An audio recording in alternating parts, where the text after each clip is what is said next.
Which plane will Qantas use for their ultra-long-haul flights? With the news that the Qantas Project Sunrise plane will be selected by the end of this year, we're racking our brains to try and figure out which plane Alan Joyce will pick. Will it be the proven A380 or a modified version thereof? Or the yet-to-be-released 777X? Or could there be a third contender, the 787 Dreamliner? Although Project Sunrise is still a way off, it's been mentioned that Qantas will select the aircraft to fly the route by the end of 2019. Building on the success of the Perth to London direct route, Qantas will be looking for an economical workhorse that offers exceptional passenger comforts and can go the distance.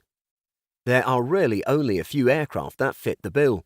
The forthcoming Boeing 777-8, or as many are calling it, the 777X, the Airbus A350-900 ULR, or the 787 Dreamliner. There's also been talk about an ultra-long-range version of the A350-1000, although nothing is confirmed at this stage. So which aircraft is the money on? Will CEO Alan Joyce stick with his favourite American-made aircraft, or will he go back to Airbus to take care of the long haul? Let's compare and find out.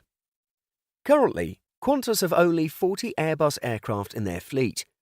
These are 28 A330 family aircraft and 12 Super Jumbo A380s. They were due to take an additional 8 A380s but cancelled their order earlier this year as it became clear that there were more adaptable offers on the table. Although Airbus is certainly the underdog in terms of current fleet, they have a great track record for very long-haul flights with Qantas.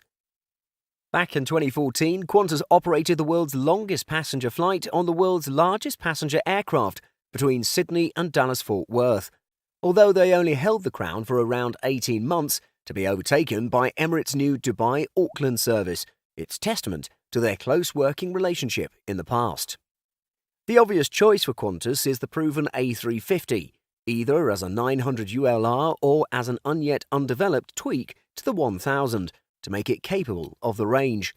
The 900 ULR has been well proven by Singapore Airlines on the current world's longest route, Singapore to Newark. However, an A350-1000 with the additional stretch would give Qantas more space to play with. Space is something Qantas are keen on.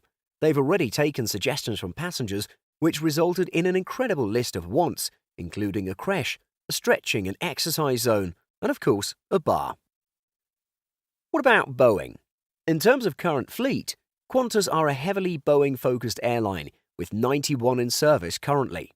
However, these numbers are somewhat skewed due to their massive fleet of 75 737-800s, mainly used for domestic routes. In terms of wide-body aircraft, they have only a handful from Boeing. 8 747-400s are in service, as well as a small fleet of 8 787-9 Dreamliners. They still have another 6 Dreamliners on order too. Of course, this doesn't take into account planes which don't yet exist, and with the 777X quietly revealed back in March, lots of airlines are getting very excited over this new addition to the Boeing lineup. In theory, it's the ideal candidate for Qantas and their Project Sunrise goals: spacious, with epic range and amazing fuel efficiency. The downside of the 777X is that it's not ready yet. Cathay Pacific were one of the first to order the 777-9X, confirming a total of 21 aircraft for their long-haul fleet. They expect to receive their first plane in mid-2021. Lufthansa and Etihad were in the queue before them, with 45 orders between them, and in total, as of March 2019, there are 291 firm orders on Boeing's books. That presents a problem for Qantas.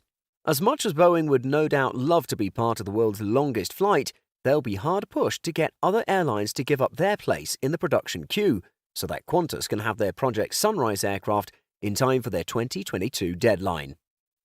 Does that mean the 777X is out of the running? Maybe not. Maybe there's a compromise that Boeing can make. For Qantas's ultra-long-haul flying right now, the Dreamliner is their go-to aircraft. In March last year, they started flying between Australia and Europe non-stop using a 787 Dreamliner. The Perth to London route has proven to be amazingly popular and has certainly given Qantas a taste of what the Dreamliner can do. So, Is it possible Boeing could present a modified version of the 787 as a potential Project Sunrise aircraft? In theory, if a Dreamliner was total freight-free underneath and light on passengers, it could just about scrape the trip. Getting rid of cargo would also free up all that down below space to be used for something different, something Airbus is already planning to introduce by 2021. However, we don't think the Dreamliner is going to be the one, at least not the ultimate one. For a start, Qantas probably want more passenger capacity than even a modified version could offer. But if the 777X were to be the preferred plane, perhaps the 787 could be used as a stopgap to allow Qantas to launch the route by their planned date. Clearly, both Airbus and Boeing have the capabilities to come up with the perfect plane for Project Sunrise. However, any solution proposed to Joyce will need to be highly customized to tick all the boxes on Alan's wish list. Apart from the gyms, bars and childcare facilities, Qantas have some wishes of their own for the Project Sunrise plane. According to Live and Let's Fly, they're looking to include new flight planning software to optimize routes, as well as healthy cabin configurations to keep passengers well for the 22-hour flight. Aside from the Qantas wish list, there are some hurdles to overcome before the flight can be launched. According to airlineratings.com, this mega long-haul flight will require an additional set of pilots, perhaps as many as 6, in order to crew the trip. Regulatory changes would also need to be addressed.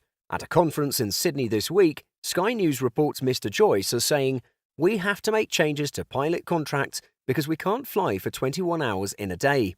We have to make changes with the regulator. We think we'll have all of that lined up, hopefully this year, so we can pick the model for that aircraft." No doubt Qantas will be thinking about their timescales too. With aircraft selection due to take place by the end of the year and flights pegged to start in 2022, it's up to Boeing and Airbus to convince the carrier that they not only have the best product for the job, but they can deliver it in time too.